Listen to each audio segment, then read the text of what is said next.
Hello guys, welcome to my YouTube channel. मैं आज simple present और प्रेजेंट इंडेफिनिट टेंस पढ़ाने वाला हूँ।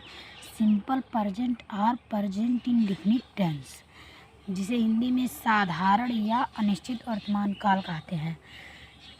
प्रेजेंट इंडेफिनिट टेंस, तो इस प्रेजेंट इंडेफिनिट टेंस पढ़ाने वाले हैं। इसके कुछ चलिए पहचान देख लेते हैं कि कैसे पता करेंगे कि ये प्रेजेंट इंडेफिनिट टेंस है कि प्रेजेंट कंटीन्यूअस टेंस है। तो चलिए देखते हैं। सामान्यतः इस टेंस के वाक्य ता है, ती है, ते हैं आदि से समाप्त होते हैं, उसे प्रेजेंट इंडेफिनिट टेंस कहते हैं। चलिए साधारण में समझते हैं। यदि वाक्य के अंत में ता है, ती है, ते है, तो वह क्या होगा? प्रेजेंट इंडेफिनिट टेंस या सिंपल प्रेजेंट। तो इसकी पहचान हम लोग समझ लिए। अब चलिए इसकी कुछ उदाहरण देखते हैं। एग्जाम्पल है। अब पहले हम अफर्मेटिव सेंटेंस को देखेंगे। अफर्मेटिव सेंटेंस, जिसे हिंदी में सकारात्मक वाक्य कहते हैं। हिंदी में इसे सकारात्मक वाक्य कहते हैं। तो चलिए इसके स्ट्रक्चर को देखते हैं। स्ट्रक्चर है subject plus verb plus object plus other words. Subject plus verb plus object plus other words. अब चलिए इसी स्ट्रक्चर के सारे इसे हम सॉल्व करेंगे। पहला है मोहन स्कूल जाता है। अब इसमें मोहन सब्जेक्ट है, स्कूल ऑब्जेक्ट है, जाता है क्रिया यानी वर्ब है। तो चलिए पहले सब्जेक्ट को देखते हैं। तो सब्जेक्ट मोहन है, तो मोहन लिख दें MOHN। मोहन स्कूल जाता है। अब मोहन सिंगुलर है, तो क्रिया में यस या ES लगेगा। तो मोहन, अब गो है तो हो जाएगा goes, GOES। Mohan goes to school. Mohan goes to school, Mohan school जाता है। तो पहले सब्जेक्ट हो गया, उसके बाद वर्ब हो गया, उसके बाद ऑब्जेक्ट, ये दरवर्ड हो जाए। मोहन गोज टू स्कूल, पहला एग्जाम्पल हो गया। चलिए दूसरा देखते हैं। राम आम खाता है। अब राम सब्जेक्ट है, तो subject plus verb plus object plus other words. तो राम अब ईट है, खाना का स्पेलिंग होता है ईट। अब ये सिंगुलर है ईट, तो क्रिया में यस या ES लग जाएगा। Ram EAT, Ram Yeats mango, Ram Yeats mango. अगला है कुत्ते भौंकते हैं। कुत्ते भौंकते हैं, तो कुत्ते अब ये प्लूरल है, तो ये प्लूरल है कुत्ते, तो डॉग्स। अब ये कुत्ता है या कुत्ते हैं, तो यस हो जाएगा डॉग्स, DOG, डॉग्स बार्क। अब ये क्रिया है, क्रिया में यस नहीं लगा क्योंकि ये प्लूरल है। तो जब प्लूरल रहेगा तो क्रिया में यस या ES नहीं लगेगा। Dogs bark. अगला है मोहन पढ़ता है। मोहन पढ़ता, मोहन सिंगुलर है, मोहन पढ़ता है। अब पढ़ने का स्पेलिंग क्या होता है? Read, Mohan read. अब ये सिंगुलर है, इसलिए क्रिया में, अब ये सिंगुलर है तो क्रिया में S या ES लग जाएगा। तो मोहन रीड्स, यानी मोहन पढ़ता है, मोहन रीड्स।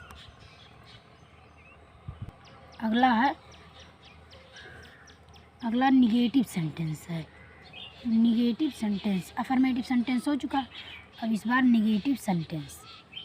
तो चलिए इसे भी देखते हैं। निगेटिव सेंटेंस यानी नकारात्मक वाक्य जिसमें नहीं का प्रयोग हो, नहीं, उसे निगेटिव सेंटेंस कहते हैं। तो चलिए इसके स्ट्रक्चर को देखते हैं। Subject plus do does, do या does plus not plus verb की first form plus object. Subject plus do या does plus not plus verb की फर्स्ट फॉर्म प्लस ऑब्जेक्ट। चलिए इसी स्ट्रक्चर के सहारे हम सॉल्व करेंगे। अब राम स्कूल नहीं जाता है, तो पहले सब्जेक्ट है राम, राम स्कूल नहीं जाता है। अब ये राम क्या है, सिंगुलर है, तो सिंगुलर के साथ क्या लगेगा, डज। तो राम डज नॉट स्कूल नहीं जाता, does not go to school, does not go to school, Ram does not go to school. अब यही गो वर्ब की फर्स्ट फॉर्म होगी, ये ऑब्जेक्ट हो गया, Ram does not go to school. अगला है रोहित नहीं दौड़ता है, रोहित नहीं दौड़ता है, तो रोहित सब्जेक्ट है, तो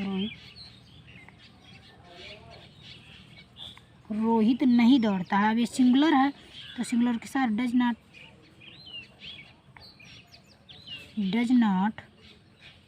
Rohit does not run, Rohit does not run, यही ऑब्जेक्ट हो गया, Rohit does not run, Rohit नहीं दौड़ता है। रोहित नहीं दौड़ता, राधा नहीं खेलती है, राधा नहीं खेलती है। अब ये सब्जेक्ट है राधा, तो राधा नहीं खेलती है। अब राधा सिंगुलर है, Radha does not play, Radha does not play. अब सब्जेक्ट प्लस वही डू या डज, तो ये डज नॉट प्लस वर्ब, ये वर्ब ही तक है, इसमें ऑब्जेक्ट कोई भी नहीं है, इसमें भी कोई ऑब्जेक्ट नहीं है। रोहित डज नॉट रन, तो ये रन है, क्रिया है, ये भी प्ले खेलना भी क्रिया है, तो इसमें ऑब्जेक्ट नहीं है, वर्ब ही तक है। रोहित डज नॉट रन, और ये है राधा डज नॉट प्ले। तो निगेटिव को भी हम समझ लिए। अब चलिए अगले को देखते हैं। अगला टॉपिक है इंट्रोगेटिव सेंटेंसेज, इंट्रोगेटिव सेंटेंसेज जिसे हिंदी में प्रश्नवाचक वाक्य कहते हैं। प्रश्नवाचक वाक्य जिसमें क्वेश्चन पूछा जाए, उसे इंट्रोगेटिव सेंटेंसेस कहते हैं। तो चलिए इसे भी देखते हैं। स्ट्रक्चर इसका WH फैमिली प्लस डज या do plus subject plus verb की फर्स्ट फॉर्म प्लस ऑब्जेक्ट। चलिए देखते हैं। क्या माता खाना पकाती है? अब इसमें कोई WH फैमिली है नहीं, WH फैमिली वाक्य के बीच में आते हैं, कहीं भी बीच में आएंगे। अब क्या माता खाना पकाती है? अब अगर यही होता माता खाना पकाती है, तो क्या होता, माता खाना पकाती है तो mother does cook, mother does कुक्स हो जाता, मदर डज कुक्स। अब जब प्रश्नवाचक शब्द हो गया, क्या हो गया, तो ही डज बाहर आ जाएगा, तो इसमें WH फैमिली है नहीं, इसी स्ट्रक्चर के सारे सॉल्व करेंगे। अब WH फैमिली हट गया, अब यहाँ से तो डू या डज, तो ये माता क्या है, सिंगुलर है, तो क्या होगा, डज, डज। उसके बाद सब्जेक्ट है माता, मदर, डज मदर। अब कह रहा वर्ब की first form, does mother cook, does mother cook, cook माने खाना पकाना हो गया, कुक मतलब खाना पकाना ही, तो डज मदर कुक। अगला है राम स्कूल कब जाता है? अब राम स्कूल कब जाता है, तो इसमें भी क्वेश्चन पूछ रहा है, राम स्कूल कब जाता है, यानी कब जाता है पूछ रहा है, तो इसमें WH फैमिली आया हो, वो भी वाक्य के बीच में। यदि वाक्य के बीच में प्रश्नवाचक शब्द आते हैं तो उसकी अंग्रेजी हम पहले लिखते हैं। तो कब का स्पेलिंग क्या होगा, तो व्हेन, तो चलिए पहले व्हेन लिखते हैं, व्हेन। अब उसके बाद क्या है, WH फैमिली हो गया, उसके बाद डू या डज। अब राम क्या है, सिंगुलर है, तो क्या होगा, does, when does, when does. अब उसके बाद सब्जेक्ट क्या है, राम, व्हेन डज राम। अब कह रहा राम स्कूल कब जाता है, when does Ram go to school, go to school.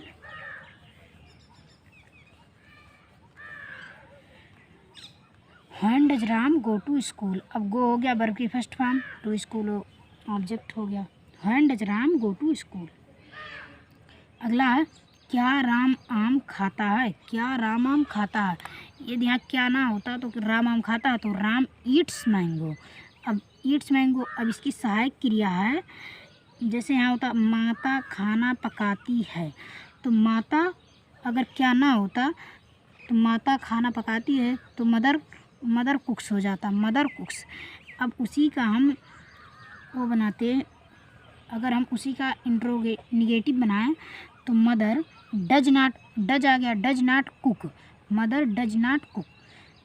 अब उसी का हम इंट्रोगेटिव बनाएं तो वही सहायक क्रिया बाहर आ गई, does mother cook food, does mother cook food. वैसे भी है राम आम खाता है, तो राम यदि ये होता राम आम खाता है तो राम ईट्स मैंगो। अब इसी का निगेटिव बनेगा Ram does not eat mango. अब इंट्रोगेटिव लगते ही उसमें सहायक क्रिया आ गई, एक सिंगुलर है इसलिए डज लगा, तो Ram does not eat mango. अब उसी का Ram does not eat mango का उसी का हम इंट्रोगेटिव बनाएंगे तो वही सहायक क्रिया बाहर आ जाएगी, तो डज राम ईट मैंगो। तो चलिए इसका सहायक क्रिया क्या हो, ये सिंगुलर है तो डज, वही इसी के सारे देखिए डज पहले WH फैमिली इसमें तो है नहीं, कहीं बीच में आया नहीं, प्रश्नवाचक शब्द पहले ही आया है तो डज, डज। अब उसके बाद सब्जेक्ट, डज राम सब्जेक्ट, उसके बाद वर्ब की फर्स्ट फॉर्म डज राम ईट, उसके बाद object does Ram eat mango, does Ram eat mango. चलिए इसके अगले टॉपिक को देखते हैं। अगला है interrogative negative sentence. Interrogative negative sentence, प्रश्नवाचक नकारात्मक वाक्य, प्रश्नवाचक नकारात्मक वाक्य, इंट्रोगेटिव निगेटिव सेंटेंस। अब चलिए इसका अर्थ हो कि उसमें प्रश्न भी पूछा जाए और नहीं का भी प्रयोग हुआ हो, नहीं प्रश्न भी पूछा जाए और नहीं का भी प्रयोग रहे उसमें। तो चलिए इसके स्ट्रक्चर को देखते हैं। WH फैमिली प्लस डज या do plus subject plus not plus verb की फर्स्ट फॉर्म प्लस ऑब्जेक्ट। चलिए इसी के सहारे हम इसे सॉल्व करते हैं। पहला, क्या रमेश स्कूल नहीं जाता है। अब क्या रमेश स्कूल नहीं जाता है। अब इसमें कोई WH फैमिली तो है नहीं, बीच में कोई प्रश्न पूछा नहीं जा रहा है, वाक्य के पहले ही आया है तो WH फैमिली नहीं होगा। अब रमेश क्या है, सिंगुलर, तो सिंगुलर के साथ ये डज, डज। अब उसके बाद सब्जेक्ट क्या है, डज रमेश, डज रमेश। और उसके बाद नॉट, डज रमेश नॉट, और क्या रमेश स्कूल जाता है, does Ramesh not go to school, verb की first form go to school.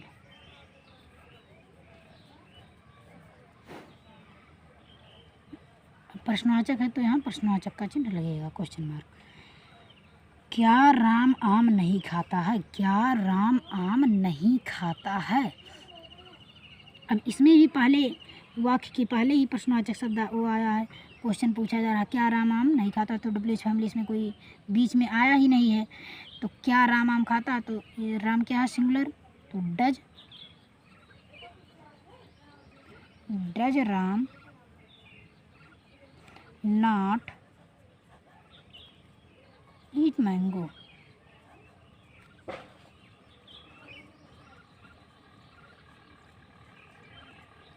Does Ram not eat mango. अगला है रोहित घर क्यों नहीं आता है। अब इसमें देखिए क्वेश्चन मार्क बीच में आया, क्वेश्चन बीच में पूछा जा रहा है, प्रश्नवाचक शब्द बीच में आया है, क्यों। तो यदि वाक्य के बीच में प्रश्नवाचक शब्द आता है तो उसकी अंग्रेजी हम पहले लिखते हैं, तो क्यों की अंग्रेजी क्या होगी, व्हाई, व्हाई। अब उसके बाद क्या होगा, अब देखिए WH फैमिली हो गया, उसके बाद डू या डज। अब रोहित क्या है, सिंगुलर है, तो क्या होगा, डज, व्हाई डज। उसके बाद subject why does Rohit, why does Rohit.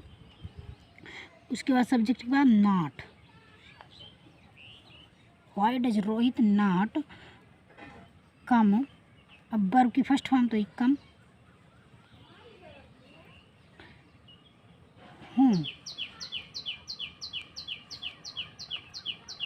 Why does Rohit not come to home, come to home, why does Rohit not come to home. तो क्या हो गया, why does Rohit not come to home. अब इसके हम चारों प्रकार को समझा दिए। जैसे एक हो गया था affirmative sentence, negative sentence, interrogative sentence, interrogative negative sentence.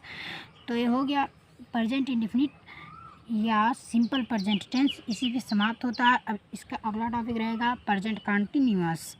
चलिए गाइस, मिलते हैं अगली वीडियो में।